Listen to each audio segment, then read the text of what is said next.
Peter Paul Rubens, Two Satyrs. They leer at you from the shadows, grotesque, half-human, half-beast. Their eyes, wild with drunken laughter, seem to pierce the barrier between art and viewer. And yet, in this unsettling revelry, Rubens hides something far more profound, a mirror to the darker instincts of mankind. It was around 1618 in Antwerp, when Rubens turned to this painting. He was at the height of his fame, producing monumental religious works for cathedrals and royal commissions. But here, in Two Satyrs, there are no saints, no angels, no grand altarpieces. Instead, Rubens allowed his brush to wander into the pagan, the grotesque, the carnal. Why? Because Rubens was a man of contradictions, diplomat and painter, intellectual and sensualist. Behind the grandeur of courtly commissions, there pulsed a fascination with excess, with the untamed forces that civilized society tried so desperately to suppress. The satyrs, creatures of Greek mythology, were symbols of lust, gluttony, and revelry. But Rubens does not merely illustrate them. He animates them with unsettling vitality. Look closely, the coarse texture of their beards, the flush of wine staining their cheeks, the glimmer in their greedy eyes. Rubens painted them not as distant myths but as living beings, as if drawn from the drunken taverns of Antwerp itself. Technically, the work is a masterclass in oil. Rubens' brush is swift, fluid, almost reckless, yet every stroke is deliberate. The flesh glows with warm, earthy tones, contrasted against a dark, smoky background. The composition pushes the figures forward, invading the viewer's space, demanding confrontation. This is not a polite painting, it is a provocation. The social context is equally telling. Europe in the early 17th century was torn between the austerity of the Counter-Reformation and the indulgences of courtly life. Rubens himself served as a diplomat, moving between royal courts, preaching moderation and peace. But in his studio, he unleashed the wildness that politics required him to suppress. Two Satyrs becomes a kind of confession, a glimpse of humanity stripped of civility, exposed in its raw appetites. And yet, beyond the grotesque there is humor. Rubens does not condemn these satyrs. He almost delights in them. They are exaggerations, caricatures, and yet uncomfortably familiar. The message is clear. Within every man lies a satyr, laughter tinged with danger, pleasure shadowed by decay. When the painting first appeared, it baffled and amused audiences. It was not intended for a church or a palace but likely for a private collector who appreciated both myth and satire. Over time, Two Satyrs has been seen as Rubens' playful rebellion against the lofty ideals of his era. A reminder that the sacred and the profane are never far apart. Today, standing before Two Satyrs, one feels almost watched, judged not by gods or saints but by creatures of instinct and appetite. Their laughter echoes like a warning, that beneath the polished surface of civilization, the wild, hungry heart still beats. And so the painting lingers, not as a vision of myth, but as a reflection of us. The satyrs grin, their eyes glinting in eternal mischief, whispering across the centuries, "You too are flesh, you too are wild." Night Scene, Rubens. It begins in near total darkness. Only the faint flicker of a torch cuts through the void, revealing fragments, faces strained with fear, flesh trembling under shadows, the glint of metal catching firelight. This is Rubens' Night Scene, a work not merely painted, but breathed into existence as though he were conjuring a dream from hell. But why did Rubens, the master of light and grandeur, choose such suffocating blackness? What was he trying to show us in this painting, where fire and flesh fight for dominance against the void? Rubens painted Night Scene around 1610, shortly after his return from Italy. He had been studying the masters of chiaroscuro, Caravaggio, Tintoretto, Correggio, absorbing their language of darkness and illumination. Yet Rubens was not content to imitate. His genius was to take the violent contrast of light and shadow and inflate it with the muscularity, drama, and sensuality that were uniquely his own. Here in Night Scene he pushes the viewer into the very heart of chaos. The work shows figures lit by an almost supernatural fire, their bodies twisting as if caught in a moment of cosmic struggle. Flesh glows against the dark like embers, every muscle rendered with precision, every tendon straining. But beyond the spectacle of anatomy lies Rubens' obsession, the fragility of the human body under forces beyond control. To paint in darkness was to admit the world was dangerous, unknowable. The technique is staggering. Rubens uses oil like molten light, dragging fiery tones across skin while leaving vast areas swallowed in shadow. The composition surges diagonally, figures pushing against invisible weight, the fire pulling their bodies into trembling highlights. It is as if the painting is alive, writhing, vibrating with tension. Look closely, the fire doesn't simply illuminate, it devours. The figures are not masters of the flame, they are prisoners of it. The historical moment also matters. Europe in 1610 was uneasy, trembling on the brink of religious wars and social upheavals. Rubens himself had witnessed Italy in turmoil, and now he returned to Flanders where Protestant and Catholic tensions threatened violence. Night Scene feels like an echo of those anxieties, a world where clarity has vanished, where all that remains is fire and darkness. Yet beyond politics there is Rubens the man. He was obsessed with vitality, with the body as proof of existence. Unlike the serene Madonnas or still portraits of his contemporaries, Rubens painted flesh as though it pulsed. In Night Scene we sense his fear of death, of the void swallowing us all, and his counterattack, to paint bodies so alive, so muscular, so urgent, that the darkness cannot completely consume them. Interpretations vary. Some see it as an allegory of sin and redemption, fire symbolizing the light of salvation breaking into the world's night. Others read it as pure drama, a painter flexing his skill, showing he could rival Caravaggio in intensity. But one cannot deny the unsettling undercurrent. Rubens is reminding us how fragile we are when confronted with forces larger than ourselves. The figures glow, yes, but their glow is temporary, like candles in the wind. How was it received? At the time, Rubens was already dazzling patrons with his energy and scale, yet works like Night Scene shocked with their violence. They were not comfortable images to hang above noble fireplaces. They demanded attention, they unsettled, they reminded viewers of mortality.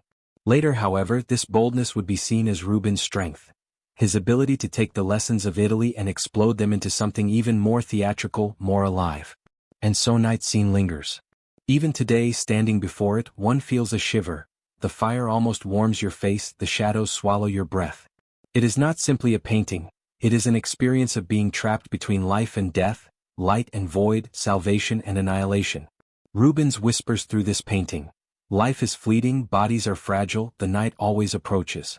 But in that fleeting moment, when the fire touches flesh, existence is magnificent. Leda and the Swan, desire, power, and the divine. A woman, a swan, and a myth that trembles between beauty and violence. When Peter Paul Rubens painted Leda and the Swan, he wasn't just illustrating a Greek legend, he was stepping into the dangerous territory of desire, divinity, and domination. The story was already infamous. Zeus, king of the gods, disguises himself as a swan to seduce, or perhaps assault, the mortal queen Leda. From that union, myths say, were born Helen of Troy and the twin brothers Castor and Pollux. A single act, violent and divine, destined to ignite the Trojan War. For Rubens, the myth was irresistible. It contained everything he loved: sensuality, danger, power, and bodies caught in the struggle between passion and fate. But unlike the cool, detached treatments of the Renaissance, Rubens painted it with flesh that burns, feathers that shiver, and a tension that is almost unbearable. Imagine his studio once again, the large canvas spread out before him, the air heavy with oil and pigment. He sketches quickly, furiously, his chalk racing to capture the swirl of limbs and wings. He knows this cannot be a calm picture. It must move, twist, breathe. His assistants grind vermilion, ultramarine, and lead white as he begins layering the flesh tones of Leda, her skin radiant against the soft, deceptive whiteness of the swan. But beneath this beauty lies Rubens' obsession with contrast. Leda's body is warm, human, vulnerable. The swan, sleek, cold, divine, presses against her in an embrace that is both protective and predatory. Their forms lock together in a spiral of motion, wings unfurling like a storm cloud across the canvas. This isn't myth frozen in marble. This is myth alive, trembling, dangerous. Why did Rubens paint this? Partly, it was to satisfy the appetite of collectors who desired mythological erotica disguised as classical learning.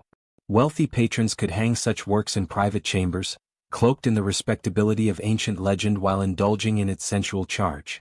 But for Rubens there was more. He was fascinated by the raw intersection of divine will and human vulnerability. Leda, in his brush, isn't merely a victim or a lover. She is both, her expression caught between surrender and resistance, her body both yielding and tense. And then there is the symbolism. The swan, in ancient culture often linked to beauty, poetry, and music, here becomes an instrument of power, masking the violence of Zeus' desire. Feathers, usually symbols of purity, become entangled with flesh, a metaphor for how divinity corrupts when it descends into human form.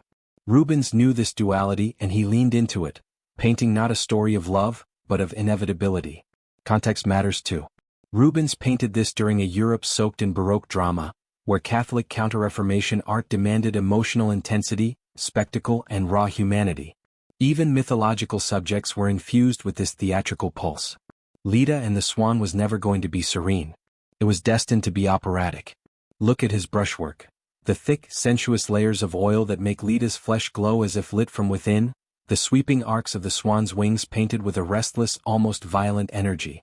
Light collides with shadow across the canvas, pulling the viewer into the physical struggle, making us complicit in the drama. But how was it received? At the time, such paintings walked a dangerous line. To some, it was proof of Rubens' genius, his ability to merge mythology and human passion in ways that rivaled the ancients. To others, it was scandalous, too sensual, too uncomfortably close to the realities of lust and violence. Yet centuries later, that discomfort is what keeps the painting alive. It refuses to be dismissed as just another mythological scene. It dares us to confront the uneasy union of beauty and brutality. And so, when we stand before Rubens' Leda and the Swan, what do we feel? The heat of a body entangled with feathers. The shadow of a god descending in disguise. The silence before a destiny that will shatter empires and burn cities. Rubens doesn't allow us to turn away. He paints the moment where myth becomes prophecy, where desire births destruction. And in the curve of a wing, in the arch of Leda's back, we glimpse the unsettling truth. Beauty and violence often share the same bed. The elevation of the cross, a world suspended between heaven and earth. The year is 1610. Antwerp. The city trembles under the weight of war, faith, and politics. And in the middle of this storm, Peter Paul Rubens stands before a towering canvas, taller than any man, wider than a room. On it, he dares to capture the most violent, the most sacred moment in Christian history, the raising of the cross. The hook of the story is not subtle. Christ is not yet crucified, but suspended in a moment of unbearable tension. His body stretched, luminous, straining against ropes and muscle. Around him, men wrestle with the wood of the cross, their bodies twisted, veins bulging, their faces dripping with sweat. It is not a calm image of salvation. It is a battlefield of flesh, faith, and fate. Rubens painted the elevation of the cross for the Cathedral of Our Lady in Antwerp, a commission that was as much political as it was religious. The Catholic Church needed power, not quiet prayers but thunder, fire, and spectacle to counter the rising tide of Protestant reform. Rubens, with his mastery of drama and movement, was the perfect weapon. And so he begins. The massive triptych spreads across the wall, Rubens orchestrating it like a symphony. In the central panel, Christ, his pale body glowing against the dark chaos, as men strain to lift the timber higher. To the left, women and disciples grieve in shadows, their sorrow almost suffocating. To the right, soldiers prepare the next act of cruelty. Every figure is caught mid-motion, every muscle quivering as if the whole scene might burst into life and spill from the frame. Why this intensity? Because Rubens wanted more than a story. He wanted us to feel the weight of the cross. To feel the ropes cutting into hands, the ground shaking beneath boots, the divine body caught between heaven and earth. He wanted the viewer not to observe, but to participate. Look closer at his artistic process. Rubens blends the lessons of the Italian masters he had studied in Venice and Rome, the muscular force of Michelangelo, the chiaroscuro drama of Caravaggio, with his own northern realism. His Christ is not a distant, untouchable God. He is human, his ribs pressing through skin, his arms trembling, his face contorted in pain and grace. Light floods his body, while shadows engulf those who labor to lift him, creating a violent collision of the mortal and the divine. The symbolism is everywhere. The men who lift the cross are not villains but ordinary, brutal humans. Their exertion reflects our complicity in the act. Christ, bathed in a cold celestial glow, is the axis around which the world turns, the moment where human sin and divine redemption collide.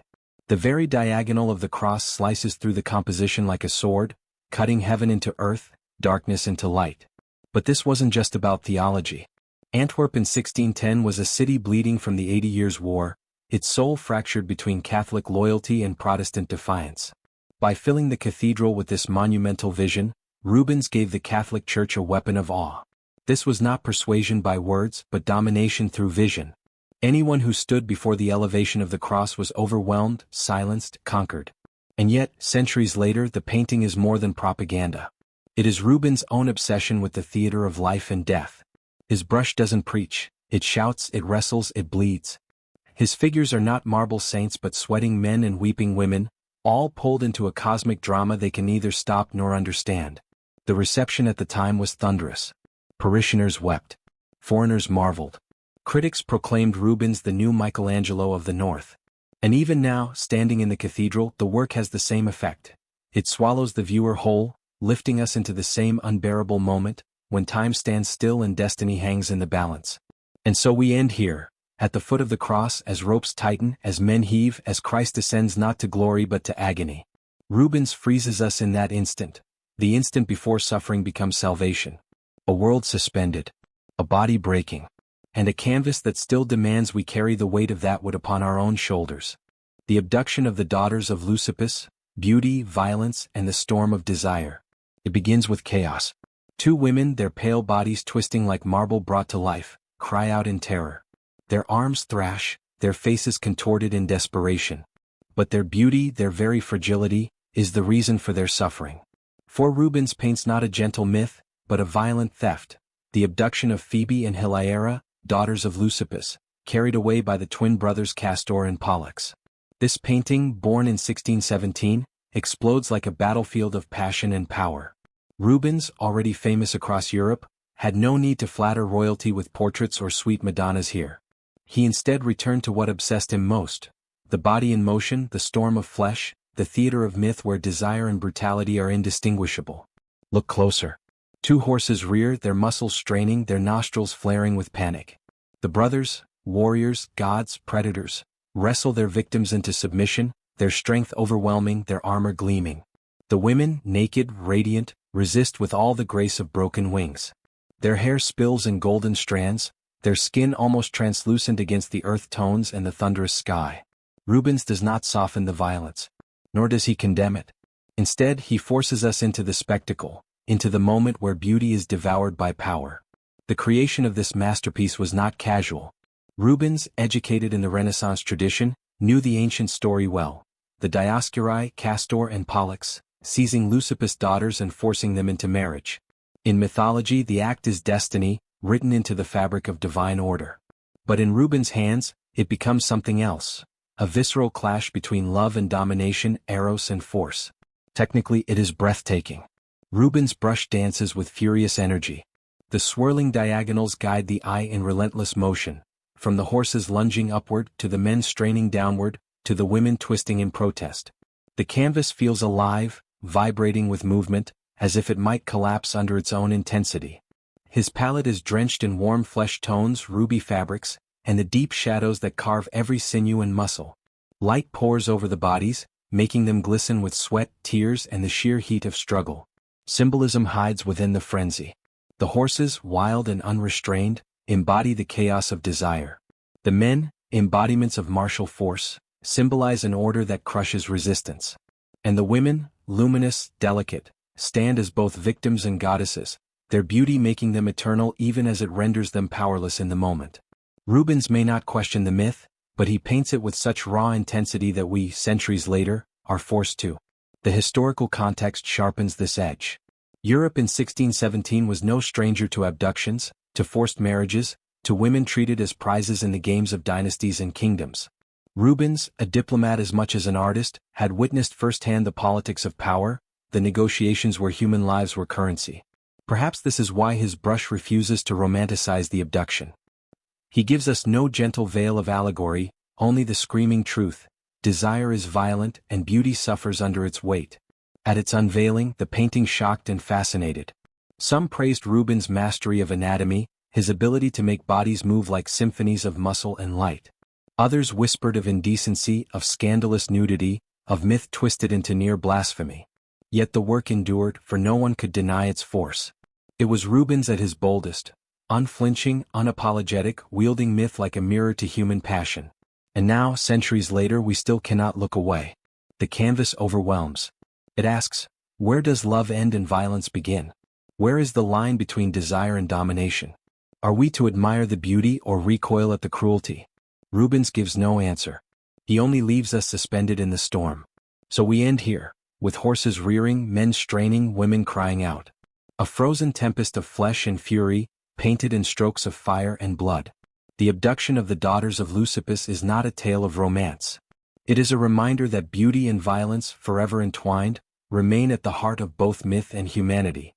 A painting that breathes, a myth that bleeds, and a truth that still unsettles the soul.